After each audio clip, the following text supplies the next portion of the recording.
Welcome back to आओ सीखिए आज। आओ सीखिए आज के चैनल में आप सभी का स्वागत है। ये हमारा फ़ोन नंबर है। अगर आप हमारी कोचिंग ज्वाइन करना चाहते हो तो इस नंबर पे कॉल कर सकते हैं। चलिए क्लास शुरू करते हैं। नमस्कार दोस्तों, आज हम सीखने वाले हैं स्पेलिंग लिखना। जी हाँ, ये क्लास 1 है जिसमें हम आपको स्पेलिंग यानी कि मात्राएं लिखना सिखाएंगे। यहाँ पर हम हिंदी वाली मात्राओं की बात नहीं कर रहे हैं। जब भी आप कोई स्पेलिंग लिखते हैं तो उसमें मात्राओं में क्या क्या होता है, और इसको अगर आप सीख गए तो गारंटी से कहती हूँ कि कोई भी स्पेलिंग आप आसानी से लिख सकते हैं।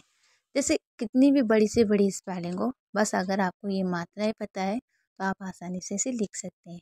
चलिए शुरू करते हैं।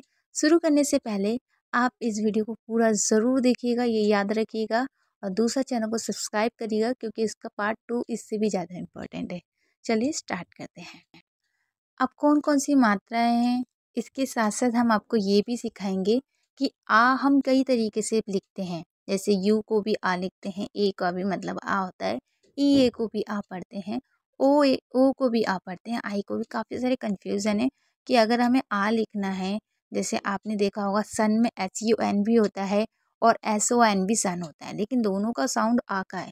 लेकिन हमें कैसे पता चलेगा कौन सा आ कब लिखना है, ये भी हम वीडियो के लास्ट में आपको ज़रूर सिखाएंगे। चलिए स्टार्ट करते हैं। पहले स्टार्टिंग से जान लेते हैं ताकि आपको सारे रूल्स अच्छे से समझ में आए।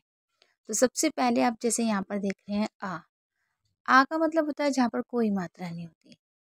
शुरू में तो आ का साउंड होता है लेकिन बीच में हमें साउंड सुनाई नहीं देता है। जैसे अप, अगर आपको अप लिखना है, अप का मतलब ऊपर होता है, तो वहाँ पर आपको आ के लिए यू लिखना है और पा के लिए पी।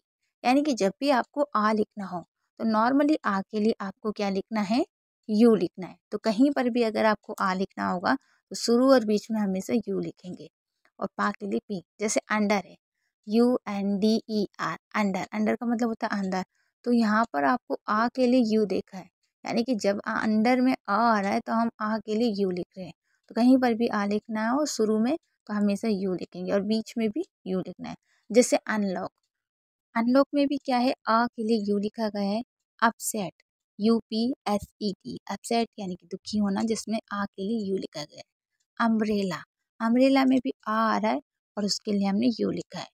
इसको समझ लीजिएगा, कहीं पर भी आ लिखना है तो आपको नॉर्मली छोटी बड़ी सब वर्ड मीनिंग में यू ही लिखना है। जैसे अम्ब्रेला एक बड़ी वर्ड मीनिंग है लेकिन इसमें भी हमने यू ही लिखा है। तो आपके डाउट होते हैं कि छोटी वर्ड मीनिंग में अलग लिखते हैं या बड़ी वर्ड मीनिंग में अलग लिखा जाता है, ऐसा नहीं है, सब में एक जैसा ही लिखा जाता है।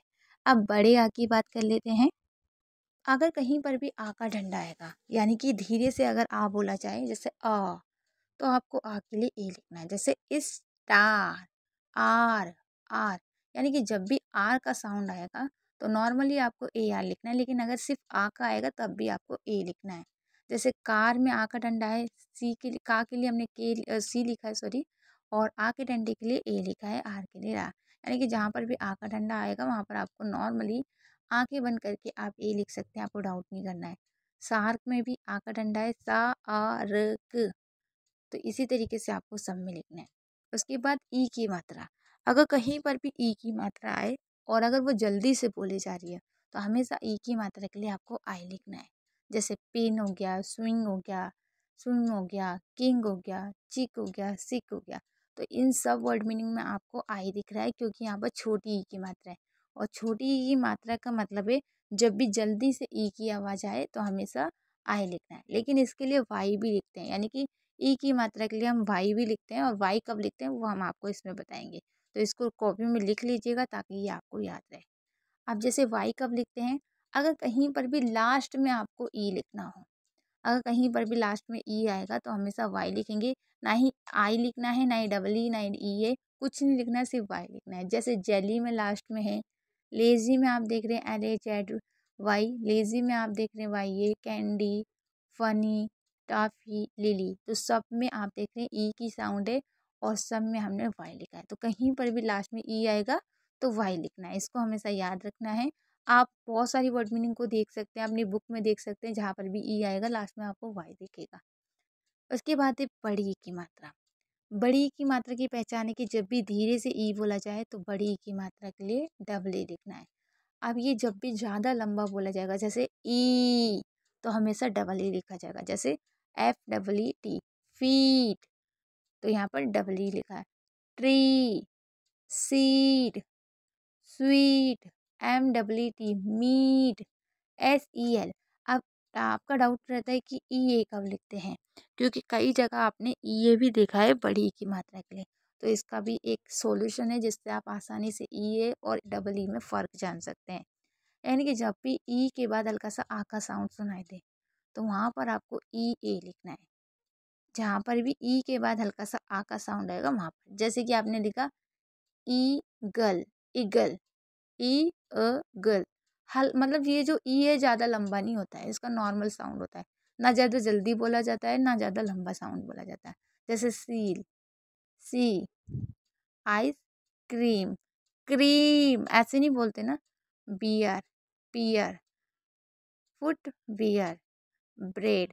अब ई का साउंड ए में भी खिलाता है, यानी कि अगर डी से पहले ई आएगा बड़ी ई की मात्रा तो आप हमेशा क्या लिखेंगे, डबल ई लिखें, क्योंकि डी से पहले अगर ई आता है तो वो ए का साउंड कहलाता है ज़्यादातर। ठीक है, हमेशा याद रखिएगा आपको बड़ी ई की मात्रा के लिए ई कब लिखना है, जब नॉर्मली धीरे बोला जा रहा हो, और जब बहुत ज़्यादा धीरे बोला जाए तो डबल ई लिखिए, और एकदम जल्दी ई बोला जाए तो आई लिखना है। इसको और अच्छे से समझेंगे, आप पहले इसको देख लीजिए, ऊ की मात्रा। अब देखिए कहीं पर भी अगर ऊ की मात्रा आती है, चाहे वो जल्दी बोला जा रहा हो ऊ, चाहे वो धीरे से बोला जा रहा हो, हमेशा आपको डबल ओ लिखना है। यानी कि ऊ की मात्रा कहीं पर भी आएगी तो आपको डबल ओ लिखना है। अब आप कहेंगे नाम में तो हम यू भी लिखते हैं, देखिए नाम और स्पेलिंग के रूल्स अलग होते हैं, तो आप इसे नाम के रूल्स के हिसाब से ना लिखें, क्योंकि ये स्पेलिंग है, ठीक है ना। तो अगर कहीं पर भी ऊ लिखा जाए किसी भी स्पेलिंग में तो डबल ओ आँख बंद करके लिख दीजिए, कभी गलत नहीं होगा। अब मैं आपको एक और डाउट भी समझा देती हूँ कि कुछ जगह यू भी देखा होगा, जैसे फुल, बुल, पुस, पुट, पूसी, जून, जुलाई। तो ये कुछ फिक्स वर्ड मीनिंग होते हैं जहाँ पर यू आता है, और ज़्यादातर डबल ओ ही आता है, तो इसीलिए मैंने ये भी बता दिए ताकि आपसे गलती ना हो और आप इसे अच्छे से समझ के लिख सके। यानी कहीं पर भी अगर ये वर्ड मीनिंग हो और इसमें ऊ की मात्रा है तो आपको यू लिखना है, लेकिन इनको छोड़ के अगर कहीं पर भी ऊ की मात्रा है तो हमेशा आपको डबल ओ लिखना है। उसके बाद ए की मात्रा के लिए क्या लिखें, अगर कभी भी जल्दी से ए बोला जाए, जैसे कि बेड, तो जल्दी बोल रहे हैं तो आपको ई लिखना है। बेल, जैसे BELL, बेल, तो जल्दी बोल रहे हैं। Berry, BERRY। उसके बाद जैसे dessert, desk, dress, hand, pan. यानी कि जब भी जल्दी से ए बोला जाएगा तो हमेशा ई लिखेंगे और कुछ नहीं लिखना है। अब धीरे से अगर ए की आवाज़ आए, यानी कि अगर धीरे से ए की आवाज़ आएगी तो ए लिखना है, लेकिन जल्दी से ए की आवाज़ आएगी तो ई लिखना है।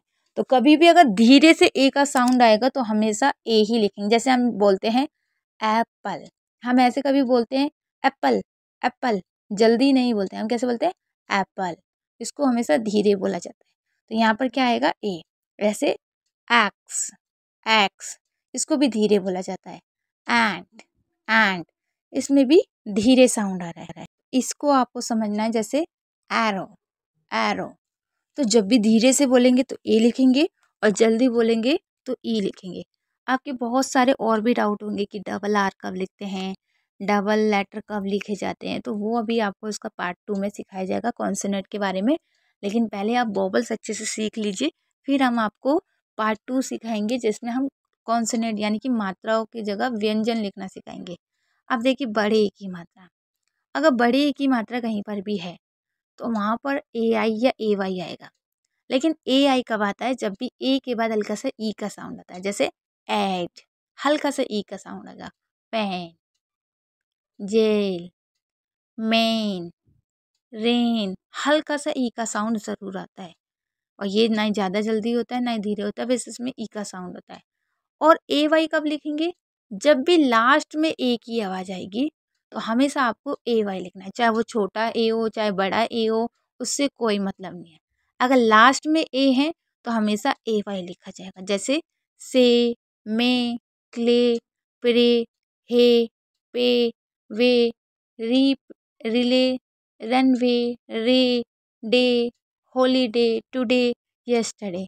तो दोनों लाइन मैंने आपको रीड करके सुनाई है, आप इसको ध्यान से देखिएगा। उसके बाद है ओ की मात्रा। देखिए अगर कभी भी ओ का साउंड जल्दी से आएगा, तो हमेशा आपको सिर्फ ओ लिखना है, ना ही आपको ओ डब्ल्यू लिखना है, ना ही आपको ओ ए लिखना है, सिर्फ ओ लिखना है। अगर जल्दी से ओ का साउंड आएगा तो हमेशा ओ लिखिए, कभी भी ओ ए वगैरह नहीं लिखना है। जैसे डॉग, कॉट, मॉट, शॉट, लॉट, तो हमेशा सिर्फ ओ लिखना है। और ये जो वर्ड मीनिंग है ये कुछ ऐसी है जिसमें अलग अलग टाइप से आपको दिया गया है, इसका भी हम समझाएंगे। पहले मैं आपको इसका दूसरा टॉपिक समझा देती हूँ। इसी तरीके से अगर धीरे से ओ बोला जाए, जैसे ओ, तो इसमें ए का साउंड जरूर आएगा, यानी कि ओ के साथ ए जरूर आएगा। जैसे ओ, तो हल्का सा आ जाता है। जब भी हम धीरे से ओ बोलते हैं तो ओ के साथ ए जरूर लिखा जाता है, इसीलिए इसको बड़ा ओ भी कहा जाता है। जैसे ब्लैक बोर्ड, बोर, की बोर्ड, और, bot, coach, COAL, call, COAT, cot, COCK, Kock, ROACH, roach, cockroach, CO, को, COA, को, FOAM, फॉर्म, GOAL, गॉल। तो ये समझ में आया। अब आपको मैं बता देती हूँ यू के बारे में। देखिए, इंग्लिश में यू भी होता है, अब कई जगह आपने देखा होगा यू भी लिखना होता है, लेकिन हिंदी में यू नहीं होता है। अब ये क्योंकि इंग्लिश में होता है तो हमें इसकी भी मात्रा समझानी होगी। अगर कहीं भी यू का साउंड आए तो हमेशा यू के लिए यू लिखना है, लेकिन लास्ट में ई जरूर लिखना है। लेकिन अगर लास्ट में यू का साउंड आ रहा है, जैसे ब्लू में है, तो क्या करें, यदि लास्ट में यू आए तो यू के लिए यू ई लिखें। और अगर शुरू या बीच में यू आएगा तो यू के लिए सिर्फ यू लिखना है, लेकिन लास्ट में ई जरूर लिखना है। अब देखिए, लास्ट में भी हमने यू ई इसलिए लिखा क्योंकि ई का इसके साथ संबंध है, तो आपको ई लिखना ही पड़ेगा। तो इसको याद रखिएगा। आप जैसे कुछ वर्ड मीनिंग देख लेते हैं, जैसे कि क्यूब में आप देख रहे हैं यू के बाद एक लेटर छोड़ के ई है। प्रून में है, फ्लूट में है, ड्यून, ट्यूब, म्यूल। अब जैसे ब्लू में आप देख रहे हैं यू ई है क्योंकि लास्ट में ऊ आया है। टिश्यू में आप देख रहे हैं, फ्यूल में बीच में क्यों आया, क्योंकि एक दो वर्ड मीनिंग ऐसी भी हो सकती है जो रूल्स के अकॉर्डिंग नहीं लिखी जाती है। तो फ्यूल को आप अलग लिख लीजिए, क्यूल से, स्ट्यू और ग्लू। तो ये कुछ ऐसी वर्ड मीनिंग है जिसमें लास्ट में यू ई ही लिखा जाएगा, मतलब ज़्यादातर यू ई ही लिखते हैं। अब देखिए, एक साउंड होता है आई का, यानी कि कभी कभी आई का साउंड भी ज़रूर आपको याद होना चाहिए। कभी कभी नहीं, ज़्यादातर आई का साउंड आपको लिखना पड़ता है। और इसका मतलब क्या होता है, आई को दो तरीके से लिखते हैं, एक तो आई और एक वाई। अगर शुरू और बीच में आपको आई लिखना हो तो आई के लिए आपको आई लिखना है और लास्ट में ई लिखना है। जैसे लाइट है, अब क्या है आई, अब लाइट में आप देख रहे हैं कि आई के बाद GH है और यहाँ पर लास्ट में ई नहीं है, तो आप कहेंगे कि आपने तो बोला कि आई के बाद एक लेटर छोड़ के या लास्ट में ई लिखना है। अगर कभी भी आई के बाद GH आ रहा हो, या फिर एक और आप समझ सकते हैं कि कहीं पर भी अगर आइड की आवाज़ हो तो वहाँ पर आपको क्या लिखना है, IGST। जहाँ पर भी आइड की आवाज़ होगी वहाँ पर सिर्फ IGST लिखना है। इसके बारे में डीपली अच्छे से समझाऊंगी मैं, पर अभी आप इतना लिख लीजिए, ठीक है। आप बस इतना लिखिए कि कहीं पर भी आइट लिखना हो तो आइट के लिए IGHT लिखते हैं, जैसे लाइट, बाइट, माइट, साइट। लेकिन अगर नॉर्मल आइट की जगह कुछ और लिखना है, जैसे राइड है, पाइप है, तो आई के लिए आई लिखेंगे और लास्ट में ई। इसी तरीके से अगर लास्ट में आपको आई लिखना है, जैसे फ्लाई में आप देख रहे हैं लास्ट में ला आई, तो लास्ट में वाई लिखना है। यानी कि जहाँ पर लास्ट में आपको आई लिखना होगा तो वहाँ वाई लिखेंगे, और शुरू और बीच में आई लिखना है तो आई के लिए आई ही लिखेंगे, लेकिन लास्ट में ई ज़रूर लिखना है। जैसे राइड हो गया, बाइट हो गया, बाइक हो गया, राइट हो गया, डाइस हो गया, बहुत सारी वर्ड बनेंगे, ठीक है। अब इसको आप नोट कर लीजिए, आपको धीरे धीरे समझ में आएगा। अभी आपको जो समझ में आ रहा उसको याद करिए, जो नहीं समझ में आ रहा उसको चाहे छोड़ दीजिए, पहले थोड़ा थोड़ा करके याद करिए। अब जैसे मैंने बताया कि लास्ट में आई के लिए वाई लिखते हैं, जैसे बहुत सारे एग्जाम्पल आपके सामने हैं, जैसे cry, my, why, try, dry, sky, SPY, spy, APPLY, apply, ALLY यानी कि ally, why, sigh, fly, Danny, definite. अब देखिए, कुछ में क्या होगा, लास्ट में वाई को आई की जगह ई भी पढ़ा जाएगा। अब आप कहेंगे कि यहाँ पर आई को मतलब अगर आपको आई लास्ट में लिखना है तो आपको वाई लिखना है। अभी आपको पढ़ने वाला मैं कंफ्यूज नहीं करूँगी, आई क्यों लिखते हैं वाई क्यों लिखते हैं वो कंफ्यूज मत होइए।